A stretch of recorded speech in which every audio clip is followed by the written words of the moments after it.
Hello, everyone. Welcome to Listen in 3D. This is episode number 33. I'm your boy, Justin, aka Too Tall for You Fool. And I'm Netta, aka Wintersnet. And together we are both Team 3D, the host of Listen in 3D, where we dissect, debate, and discuss the music and the albums in the world of hip hop and other genres. If you like what you're seeing, do us a favor, like this video, share it around, comment as we value any kind of feedback, and definitely subscribe. Yeah, best of all, subscribe. If you want to help us out one step further, if you do subscribe, do us a favor, click on that notification bell. That way, you get access to when all our videos or shorts go live. If you don't have time to watch a full episode, watch a short. Less than a minute, and it'll definitely put us in your YouTube algorithm. And just want to shout out everyone who has subscribed over the last few episodes or so. Been getting a lot of great feedback, a lot of more views on some of our more recent episodes. So we must be doing something right if our viewership keeps increasing. So I just want to shout everyone out, just say thank you. Without you guys, the show wouldn't be possible. Um, let's see. If you want to email the show, listening3d at gmail.com, of course, and then we'll respond to any comment that you guys make. So definitely help us out there. And if you want to podcast the show, we are on Spotify, iHeartRadio, Amazon Music. We're still working on trying to get on Apple Podcasts. Once that day comes, we will let you know. And I believe with all that out of the way, Netta, how you been? I can't complain. Well, what about you? It's the kiddo spring break right now, so we took a little trip to Disneyland, California Adventure. So that took me out at least off my feet because we did 2 days in a row. As you get older, your feet kill you more and more. But I got through it. Luckily, I didn't need any Tylenol or ibuprofen or anything like that to recover. My kiddo, yeah, she loved it. She enjoyed herself, so it was real fun. So thank you Did, for did you asking. ride anything? Did you ride anything super high, super fast? Well, for those of you that do go to California Adventure or familiar with the park, they do have that Guardians of the Galaxy ride. So that goes like up and down kind of. So that was probably like the highest ride. Used to be the Twilight Zone House of Terror or Tower of Terror, I guess.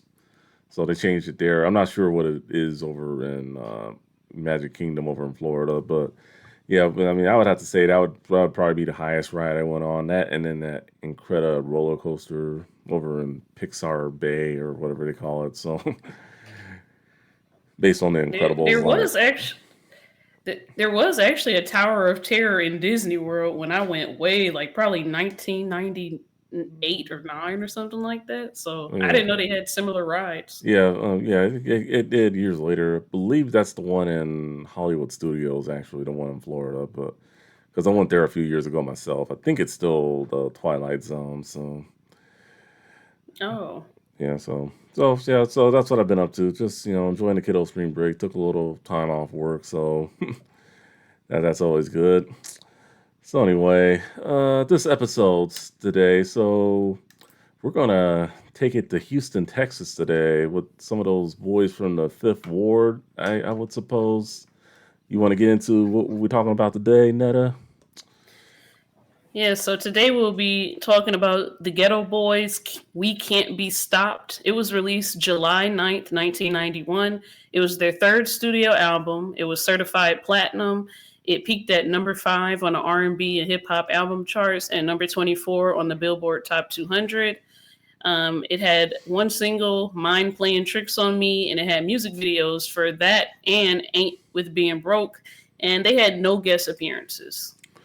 All right, thank you for that, Netta. So the Ghetto Boys. So they're a pretty historic hip hop group. Their roots go back to like the mid to late '80s. They've had several roster changes, but at the height of their popularity, the roster consisted of Scarface, Willie D, and Bushwick Bill, along with DJ Ready Red. Who DJ Ready Red he worked on this album for a little bit, but for whatever reason he had left the group after this album due to personal reasons. Um, so yeah. So with that being said, he didn't make it too. He wasn't with the group after that. So little bit on their roster, and for the most part, I guess we both can agree that Scarface is probably the most popular one of the bunch in terms of compared to the other members, but I wouldn't count out the other members as well in terms of their hip hop abilities and everything. As for this album, I've never listened to this album top to bottom or anything like that, but for the most part, I was impressed, and I see why it was their best album. I was very entertained, and I enjoyed it a lot. Um, Another note with the Ghetto Boys, Bushwick Bill unfortunately is no longer with us, so unfortunately they're not doing any shows anymore. But I believe they do.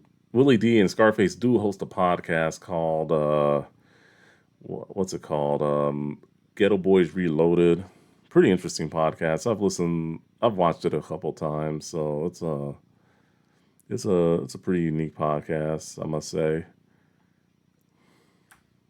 Any thoughts on the Ghetto I Boys, or were you familiar with them before you listened to this album? No, I had really never heard of them. I didn't really know what to expect when I saw their name, the Ghetto Boys, and the way they spell it. It's like ghetto without the H and without the double T, and I'm just like, what's going on here? And you know, really had no idea who they were, but the album did end up feeling kind of familiar. Well, one thing I'm always looking for when I'm listening to the album is the artist giving me a peek into a life that or a perspective that I just never would have otherwise been aware of. And the album wasn't that I guess sonically pleasing, Mm, but it did do that. Like it's very real, and yeah, I really enjoyed just listening to just life from their perspective.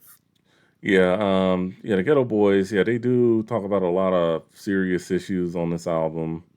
Some, a little funny, some more creative than other issues, but for the most part, I mean, yeah, if you are considering pioneers of gangster rap, particularly Southern gangster rap, I think these are the guys you would turn to in terms of, I mean, with the exception of maybe the Two Live Crew, but they were more like sexual, like lyrically, but in terms of like hardcore rap, gangster rap from the South, yeah, it'd be these guys. So, I mean, definitely, I think a lot of people don't give this group their flowers, like in terms of like what they did for the game and all that stuff. So, definitely, I'm glad we did this album. Like I said, not definitely not my favorite from them.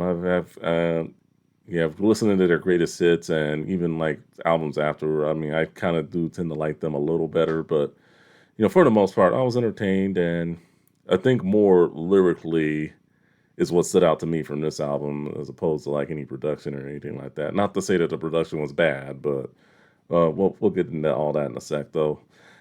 So what you think of the album cover? Oh man, this was probably like the most shocking album cover we've done yet. It's like this guy has a wide open wound. I don't think this kind of album cover would fly today. No, it I went wouldn't. back and tried to look at like, well, why were they doing this? And I saw that Bushwick Bill he was going through some things and he accidentally shot himself in the eye, and he said he kind of wishes that they never would have done the album cover like that, but he just kind of felt forced into it. And Scarface says he didn't really want to do it, but Willie D, the gangster of love, ironically, he had another perspective. He was like, "Look, we all made a conscious decision to do that. I didn't drag you there. He felt like it's worth it." So I Yeah. thought it was interesting, all three of their perspectives on this. But it's a very shocking album cover, but it gets the message across. We can't be stopped. It's like no matter what's going on in their life, they're gonna be making this music. Yeah, I mean, they definitely couldn't be stopped with that album cover, and it did get a lot of attention, and I could tell you right now, as many times as I've been in record stores as a youth, and even in my early adult days, and I'd see that album cover, it always got my attention. Just never, knew enough on the album to want to go out and pick it up. I kind of wish I did, but at that point in time, just really didn't know too much about the Ghetto Boys aside from a few of their singles, besides the one we're about to talk about, Mind Playing Tricks on Me. Another one, Damn It Feels Good to Be a Gangster, which was on their next compilation after this one, and the Office Space soundtrack, if you're familiar with that movie. Pretty funny movie. If we ever do soundtracks, we probably should do that soundtrack. But yeah, back to this though.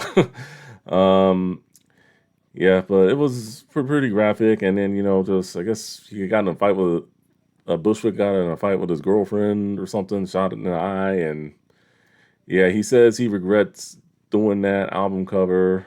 I mean, quite frankly, I wouldn't want to do anything like that either, quite frankly. But they rolled with the punches, and it got a lot of attention. And I'm sure if you ever been in a record store, throughout the '90s, 2000s, if you ever saw that, I'm sure, regardless of what genre you're looking through, if you saw that album cover, you'd be like, "What the hell?" Yeah, you're taking a double take at that for sure. Yeah, for sure. But I mean, they made it work, I suppose. All right. So we go into the beats. Like I said, I wasn't very too big on the beats with this one, and I'm just gonna go on a limb. The single "Mind Playing Tricks on Me" that I think was the best beat, and if I had an honorable mention, I might be cheating a little bit here. Maybe it's just a funk or G funk in me, but I also like the track two, no, track three. Homie, don't play that. I thought that was a very good beat, but with the Zapp and Roger and P Funk samples that they use there, the different beat switches, that'd be my honorable mention. Otherwise, all the other beats were okay, but like I said, lyrically, I think is what really stands out for this album so much, not so much the beats or production. What about you? Yeah, I agree. The lyrics stood out more than anything for me, but I agree with the best beat I thought was Mind Playing Tricks on Me. It was the only I found all of them very engaging. All of the songs are very engaging, but Yeah. Mind Playing Tricks on Me was the only one I found like, oh wow, this is really smooth, Hmm. and I really liked it, especially. I forget who was singing, but the last verse, it like really It seemed was to go Bushwick. along with the, yeah, his voice really went along with the beat really well. Um, the Homie Don't Play That. Um, I like that beat also. Hmm. It was that old school beat.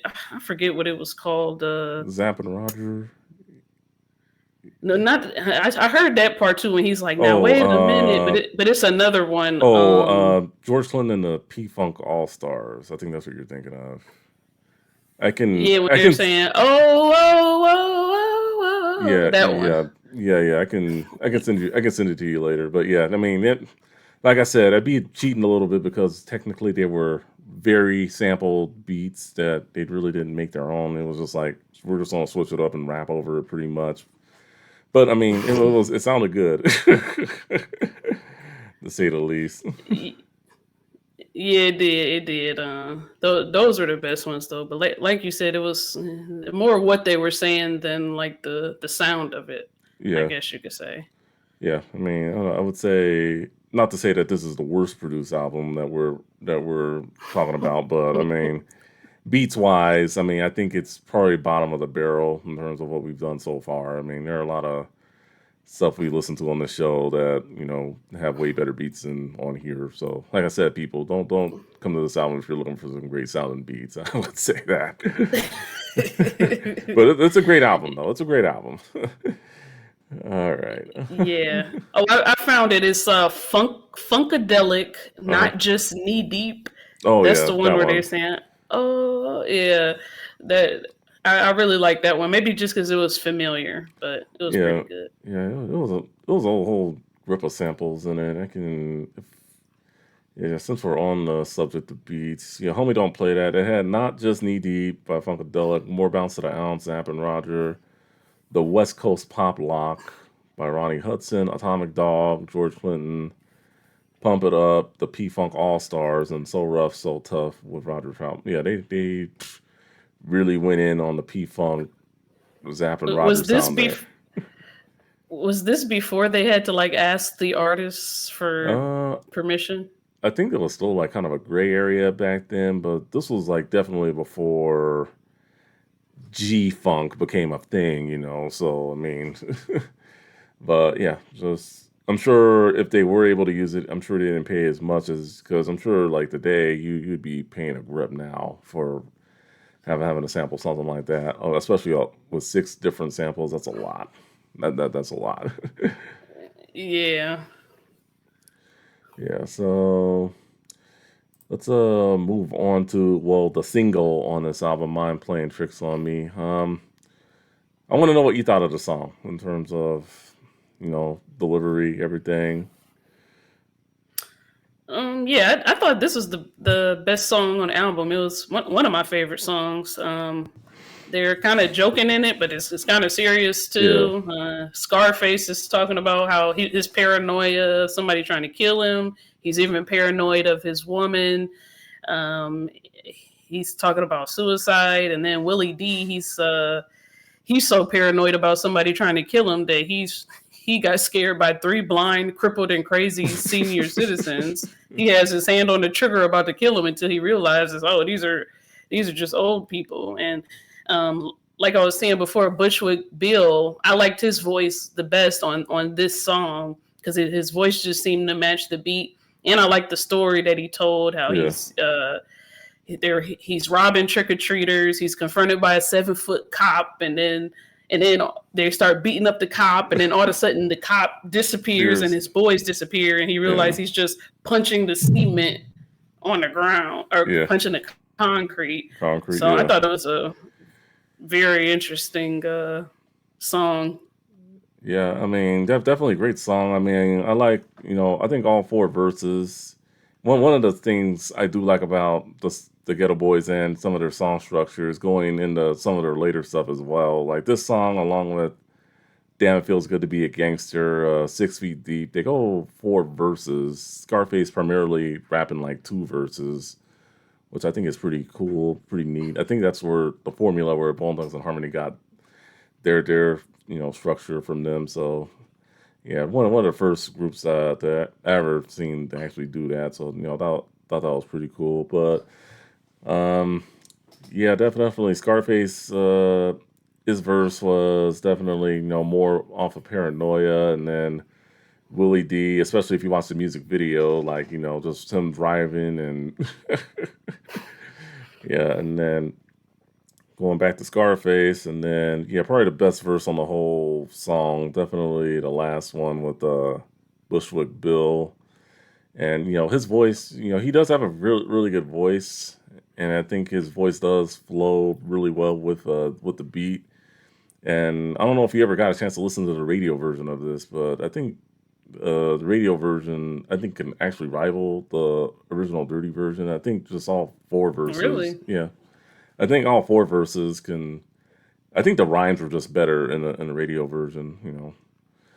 Just if you ever do get a chance, just listen to it. Be like, oh, that's pretty cool. And then also, I'm not sure the Tiny Desk concert series that I think I showed you the one with Cypress Hill a while back. Scarface did a performance back in December, and he did. This was like the final song they did. He did his two verses, and then the last verse they all sung Bushwick Bill's verse together. I thought that was pretty cool. So Oh yeah, that is very nice. yeah, I could show that. I can send that to you a little later also. But yeah, it was a pretty good, pretty very good song, very good, music video. Definitely like the last verse, fighting and the three of them just beating up that guy, and then he's just like, and my boys disappeared too, and then his hands were all bloody, and yeah, that was some very good storytelling on Bushwick Bill's part. Personally, I think he Yeah, steals and the show on the whole album, but we'll get into that a bit later. What are you gonna say?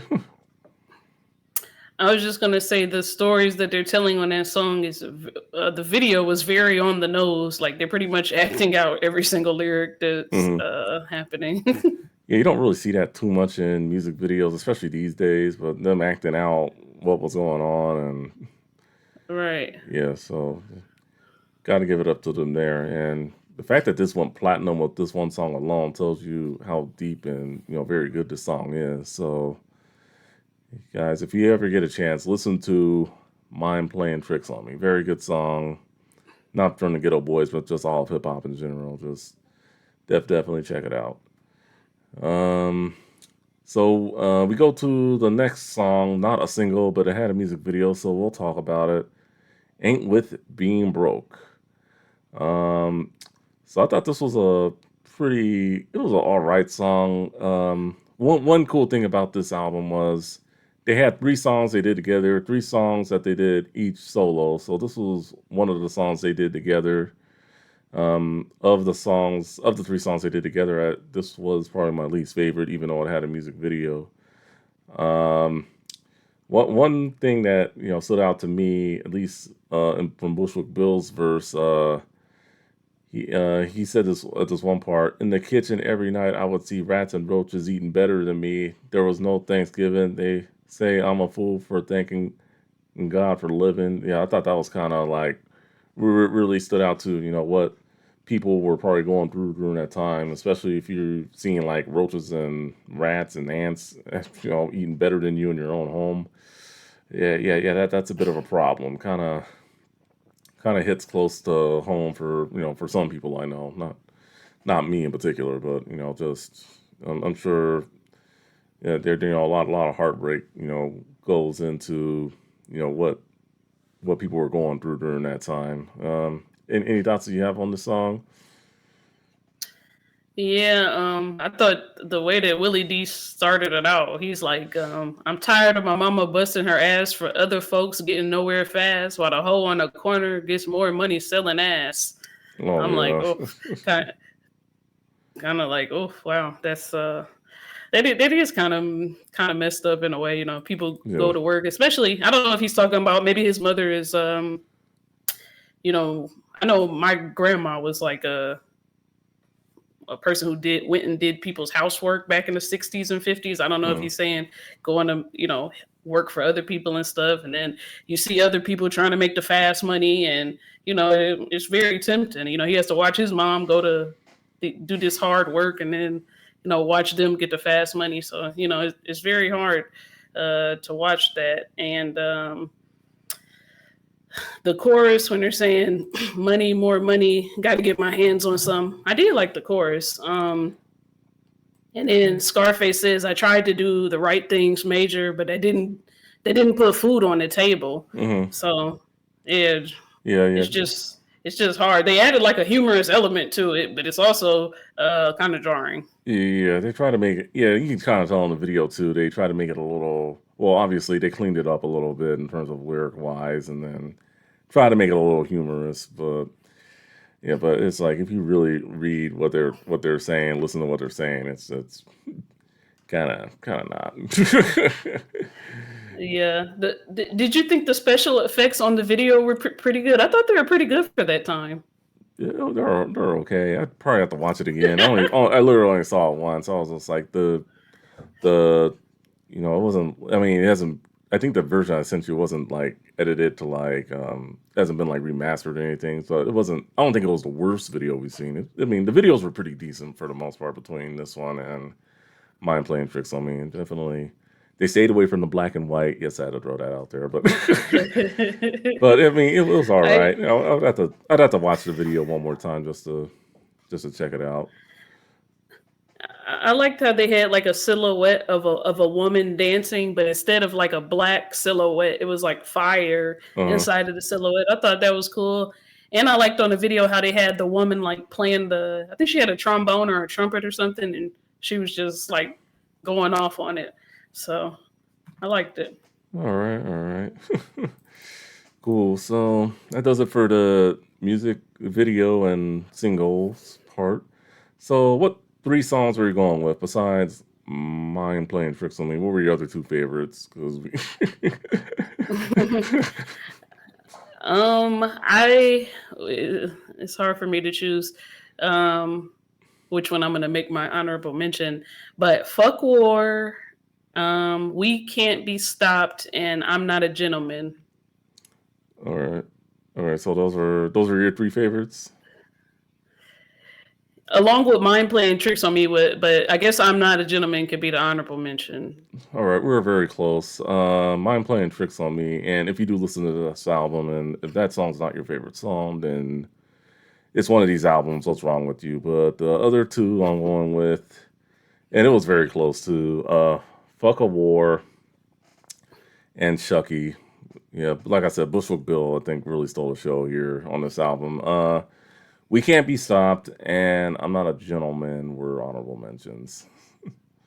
Oh, okay. Wow. Okay. Yeah, we That's like I probably the said, closest we've ever got. yeah. I mean, well, we can go back to that Sugar Hill Gang episode, but like you said, it was only six tracks. But yeah, this we were very close, very very close here. Yeah.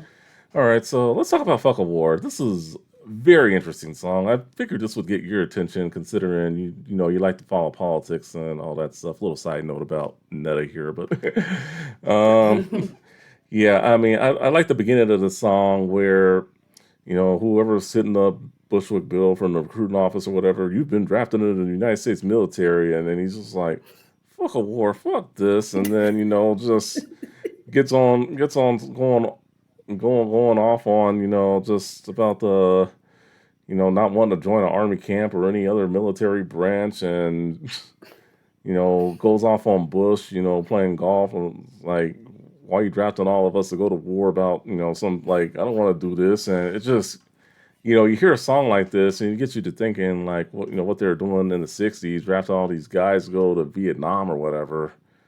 Just so messed up. Now I know we haven't had a draft since 1973, but I know what was going on during that time. What was it? The Gulf War. Yeah, I mean, this was something that just kind of had to be said, and we can probably talk politics all day when it comes to a song like this, but I don't want to get too off topic on here. But I think this is like a very very important song if you do listen to the album. I mean, even if it's not one of your favorites, definitely it will definitely get at you in some form or another.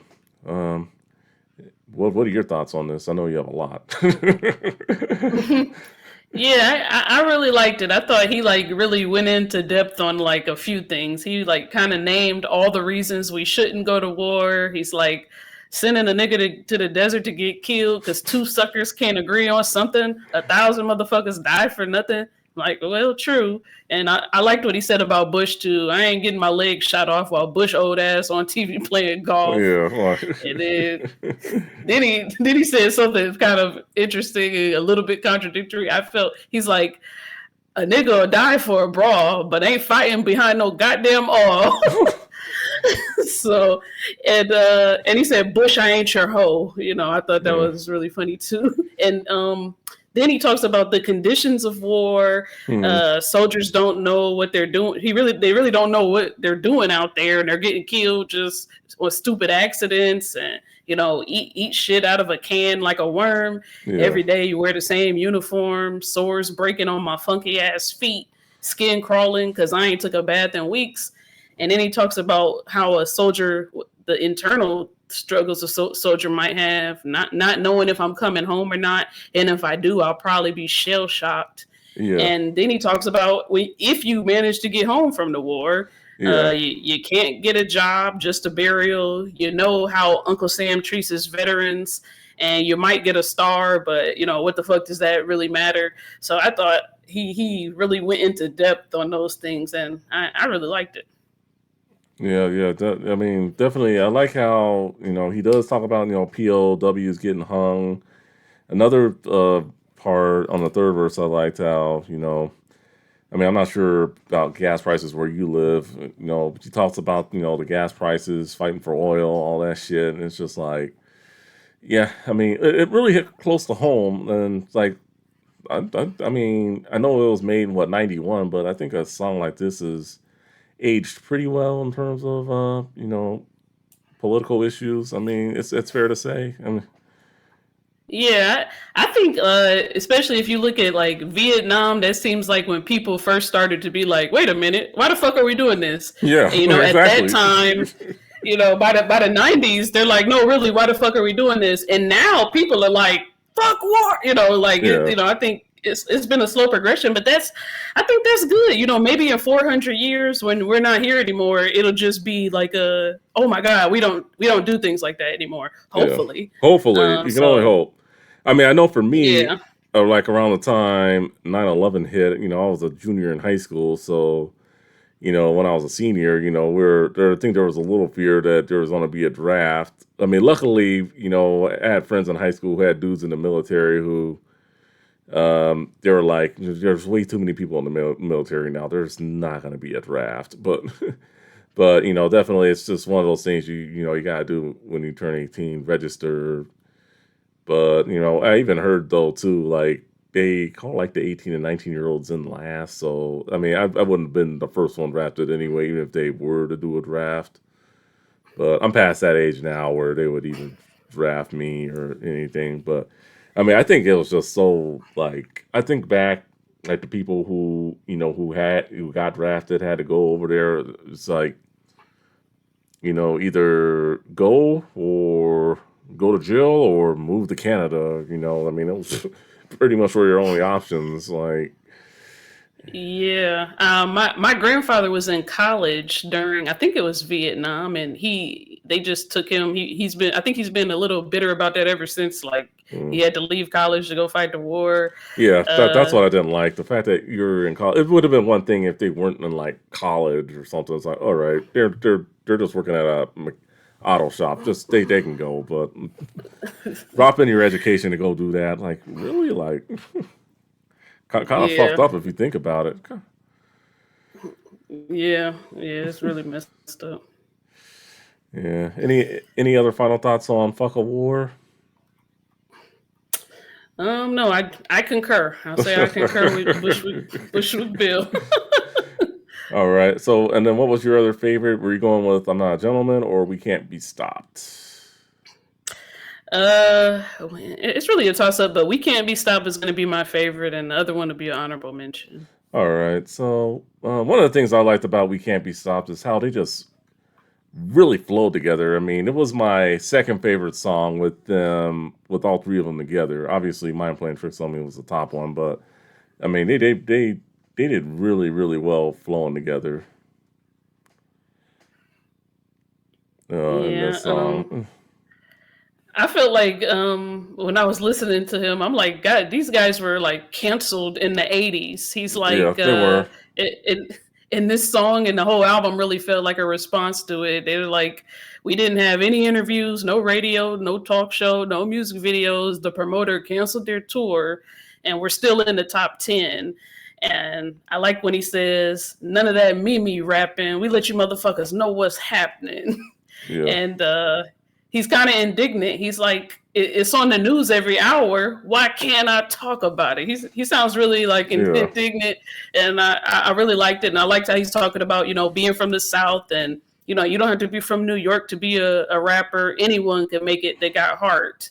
Um, Yeah, I really like that it, part of it, it. I think I forget if it was Scarface or Willie D, but yeah, that we had to be from Cali or New York. Anybody can make it if you got heart. Trench coats and gangsters hats yeah, got my back. Any nigga around me got to pack. Yeah, that definitely. Yeah, I like how, like I said, they were really the first ones to prove that you don't have to be from the West Coast or the East Coast to make it. If you just put your efforts in together and just try to make this thing happen. So that's one of the things I really like about the Ghetto Boys. Like I said, I feel like this group doesn't get enough credit for what they did, paving the way for Southern rap.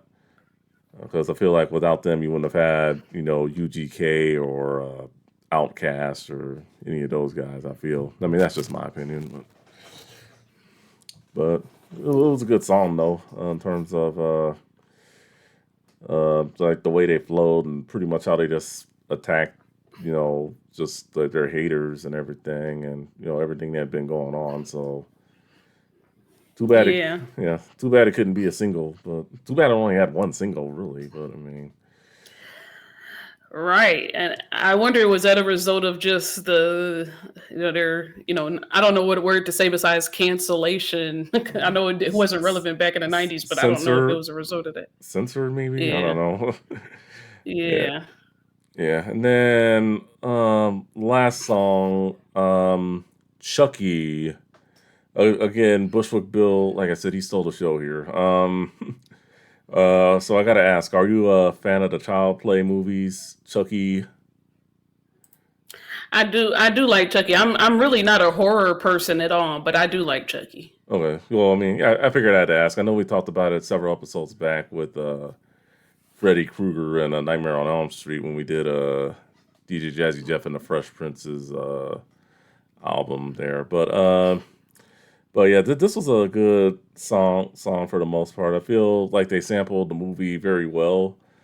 Too bad it couldn't be like on the soundtrack to the movie, but I mean, so not so much like in terms of what he's saying really stood out to me. It just really stood out to me that he was just imagining himself as the Chucky doll, and just this is child's play, or the last verse too, how he ends it. Ain't no use in trying to spot him. I send you a motherfucker note that says Chucky's got him. So it's like, because Bushwick Bill's not very tall, folks. So it's like, pretty much imagine himself as like the Chucky doll going around killing everyone. Like I said, if you're into horror movies, I'm sure you would like the song, especially if you like the Child Plays / Chucky movies. Did you have any thoughts on this song, or was it like overhyped to you? Or I didn't find out that Bushwick was short until after I had already listened to it. But so I didn't make that connection with the Chucky thing. But I guess it makes a lot more sense now. Uh, I honestly, I hated the Chucky song. oh, you did? I not even yeah, not even just the horror part of it, but I didn't like the beat. I didn't like anything about the the song. beat was okay. It wasn't great. Like I said, I wouldn't bump it on a hip hop instrumental playlist. If I were to, yeah, I wouldn't do that. But I mean, I think, like I said, I think it was just done cleverly, like in terms of the samples from the movie. Like I've seen maybe like one or two of the Chucky movies, and it's just like you don't really have to watch the movies to imagine what's going on, either with what he's thinking or how the Chucky movies go, pretty much. I guess. I mean, if that makes sense. But I just thought it was done Yeah, cleverly. It was creative, definitely creative. it was creative. I think I would give it a few more points for the fact that Bushwick was a little smaller, and him imagining himself as Chucky. I think that's kind of funny, and the Chucky inside of the beat. I think that's kind of cool too. So I guess I can give it a little more credit now that I've heard your take on it. Yeah. Well, I mean, yeah, but for the most part, that was one of my favorites. And then other two honorable mentions. Um, yeah, what was it? I'm Not a Gentleman. Just funny song. Just to let you know, folks, I am a gentleman when I take my wife out. And then another song, another honorable mention was a song called Trophy, which pretty much Willie D talks about, the whole industry, not being respected about the Grammys. I figured I'd shout that one out as well. That's also another good song. But for the most part, like this whole album, just I feel like there's a track on this whole album for everyone that can connect with in one way or another. Be like, whoa, and just get you thinking in terms of, wow, really? Like so.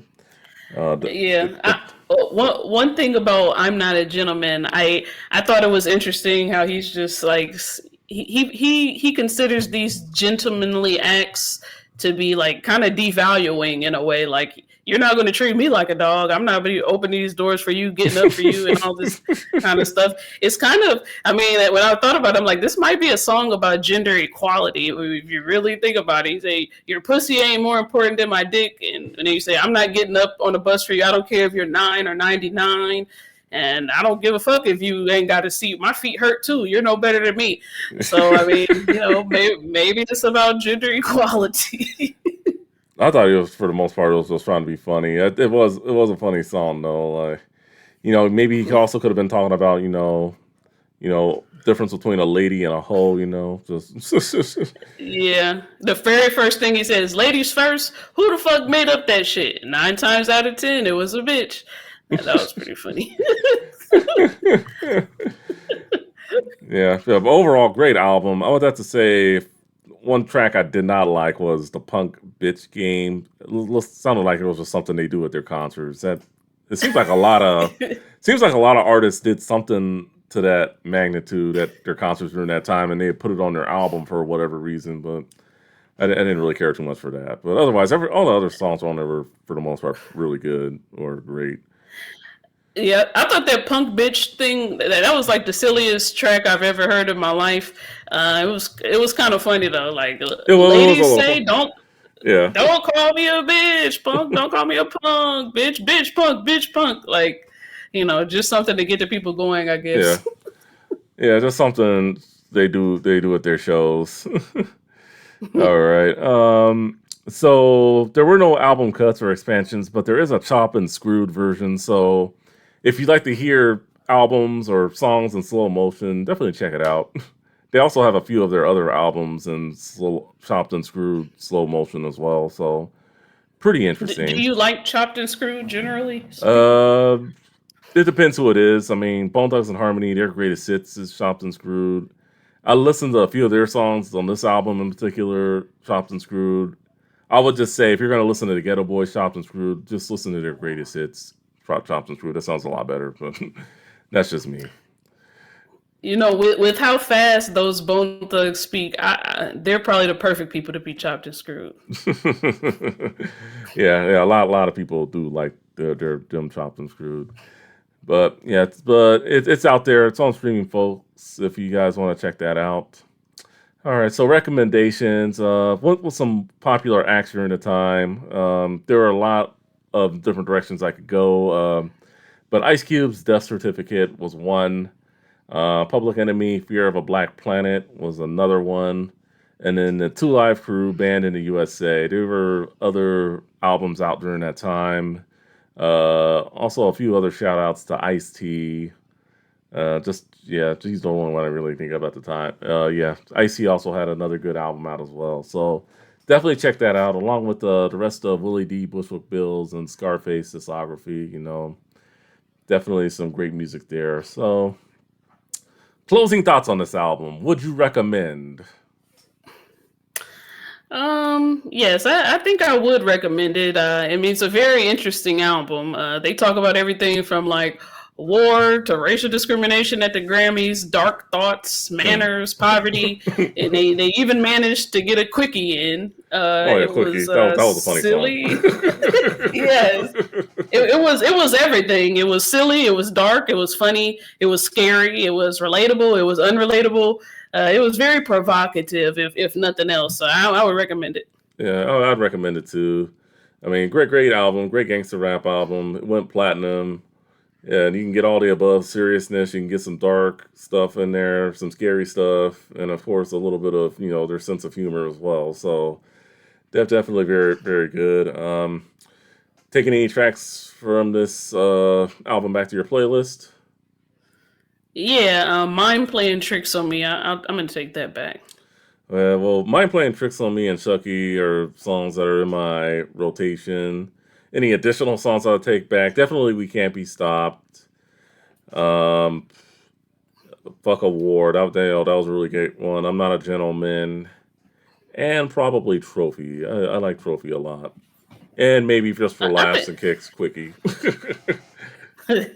I think I'll take back Fuck Award too. Fuck a War too. Okay. All right. Yeah, that's Yeah. good. Yeah, those. When I looked at most listened to songs on this album, Fuck a War was second. So yeah, I mean, I think we did the right choices there.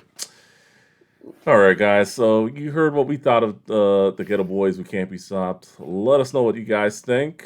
Let us know in the comments if we missed anything, if we didn't miss anything. For Netta, aka Wondrous Net, I'm Justin, aka Too Tall for You Fools. Saying thank you for watching, thank you for listening, and we will see you on the next one. Later.